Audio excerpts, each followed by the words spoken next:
Welcome to another deep dive. Today, we're cracking open Start With Why by Simon Sinek. You've sent over a great summary, and I'm already sensing this is going to be one of those books that makes you see the world a little differently. It seems every bookstore shelf is crammed with leadership and business advice, but this book in particular has really captured people's attention. It's true. Start With Why was published back in 2009 and has become a modern classic. I think one reason it resonates so much is that it addresses a fundamental human need, the need to understand the purpose behind our actions, the why that drives us. Yes, the summary you sent mentions this idea of the golden circle. Mm. It sounds deceptively simple, but I'm getting the feeling it's more profound than it appears at first glance. Absolutely. The Golden Circle is Sinek's framework for understanding how truly impactful individuals and organizations communicate and operate. He argues that most of us tend to communicate from the outside in, starting with what we do, then how we do it, and finally maybe why we do it. But the truly inspiring leaders and companies, the ones that really make a dent in the world, they reverse that order. They start with why. Okay, so let's unpack this golden circle a bit. The summary you provided uses Apple as an example. Now, I'm someone who uses Apple products every day, but I haven't really thought about the why behind them. It's easy to get caught up in the sleek design and cool features. That's exactly what Sinek points out. Apple doesn't just sell computers and phones, they sell a belief system. Their why is all about challenging the status quo and empowering individuals through technology. Think about their iconic Think Different campaign. It wasn't about product specs, it was about a mindset, a way of seeing the world. That's a great point. And the summary mentions Southwest Airlines as another example. Now, I've always liked Southwest, their friendly staff, the fun onboard atmosphere, but I never really connected that to a deeper why. It's all there, though, if you look closely. Southwest's why is about democratizing air travel, making it accessible and enjoyable for everyone. Their focus on employee well-being and a positive company culture is a direct result of this why. They understand that happy employees lead to happy customers. So it's not just about slapping a feel-good mission statement on your website. It's about actually living and breathing your why in every aspect of your business. And this brings us to the neuroscience part of Sinek's argument, which I found really fascinating. He talks about how starting with why actually taps into a different part of the brain. Exactly. It's not just fluffy feel-good stuff. There's actual science behind it. Sinek explains that the why resonates with the limbic brain, the part of our brains responsible for emotions, behavior, and decision-making. This is where trust and loyalty are built, not in the neocortex, which deals with rational thought and language.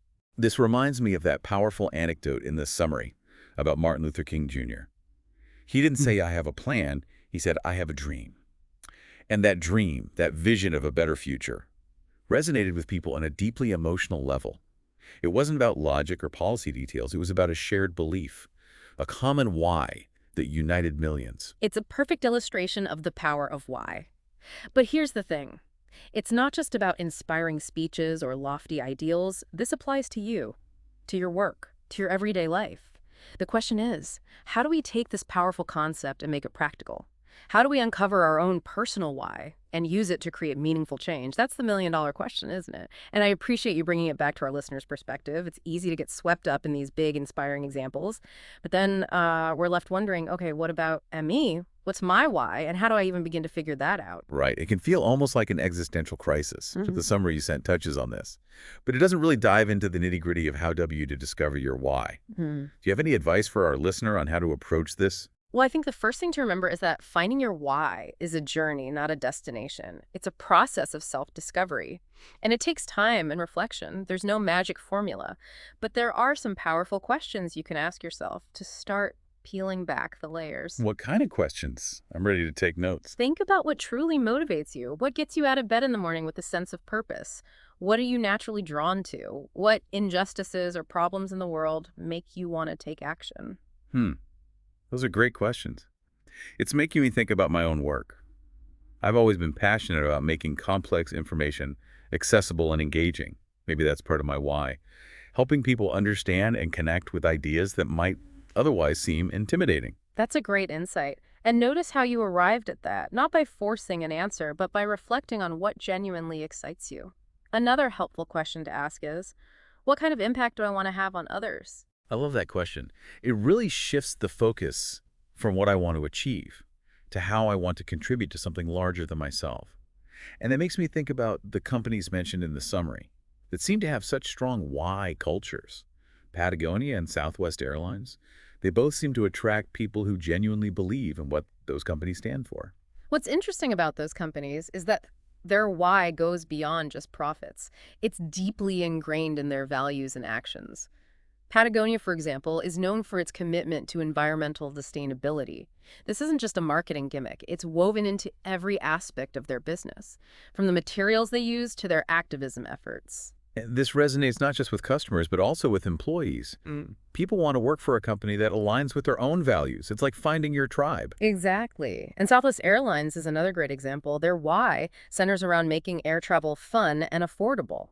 And this translates into a company culture that prioritizes employee well-being and customer satisfaction. It seems like having a strong why can be a real competitive advantage. But I'm curious, how do you actually communicate your why effectively?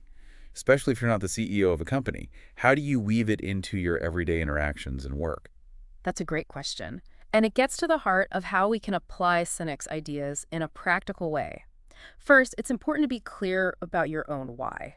Once you have a solid understanding of what drives you, you can start to articulate it in a way that resonates with others. So how do you do that?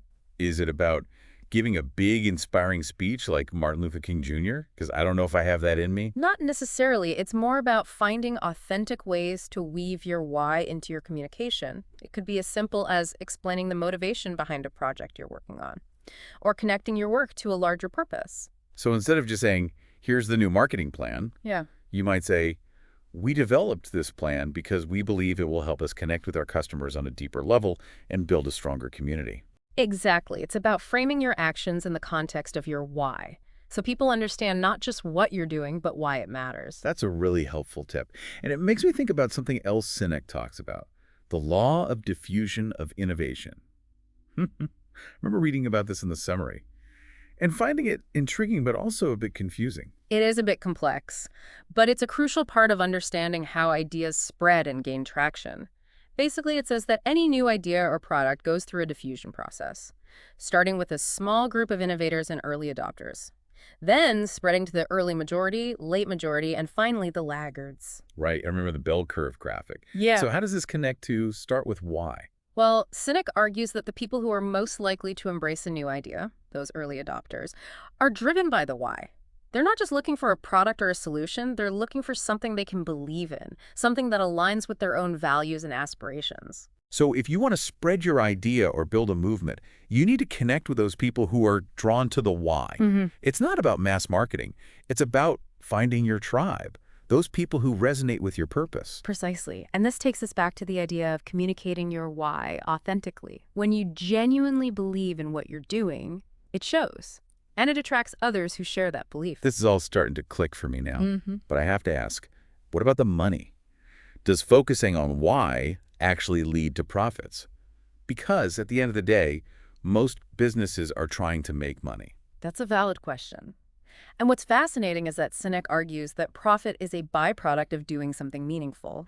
It's not the primary goal. It's a natural outcome of connecting with people on a deeper level and creating something truly valuable. So it's not about chasing profits.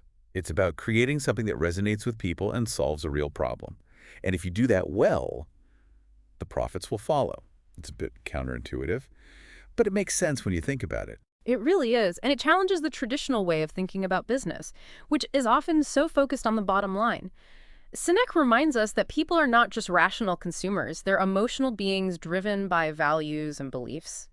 This reminds me of something you mentioned earlier, how the why resonates with the limbic brain, the emotional center. So it's not just about presenting facts and figures.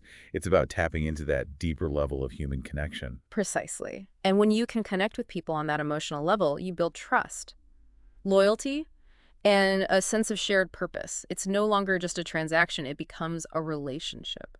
This deep dive has given me so much to think about, both in terms of my own why and how I can apply these concepts to my work.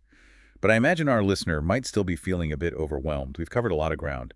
The golden circle, the neuroscience, finding your purpose, the law of diffusion. What would you say is the single most important takeaway for our listener? If I had to distill it down to one key idea, it would be this. It's not enough to be good at what you do. People need to believe in why you do it, whether you're leading a team, building a business, or simply pursuing a personal goal. That sense of purpose is what will inspire others and fuel your own success. It's about going beyond the what and the how Mm, and tapping into that deeper why that drives you. And I think that's what makes Start With Why such a compelling and enduring book. yeah. It speaks to a fundamental human need for meaning and purpose. Absolutely. And it gives us a framework for understanding how to communicate our why effectively and build movements that matter. Well, I have to say, this has been an incredibly insightful deep dive. I'm already feeling inspired to re-examine my own why and how I can bring more purpose to my work. And I hope our listener is feeling the same way. I hope so too. And I encourage our listener to revisit the source material you provided, to delve even deeper into Sinek's ideas, because the more you understand your why, the more clarity and purpose you'll bring to everything you do. Couldn't agree more. So, to our listener out there, thank you for joining us on this deep dive into Start With Why. We hope you found it as thought-provoking as we did. And remember, the journey of discovering your why is an ongoing one. Keep asking those big questions, keep exploring, and keep striving to make a difference. Until next time, keep diving deep.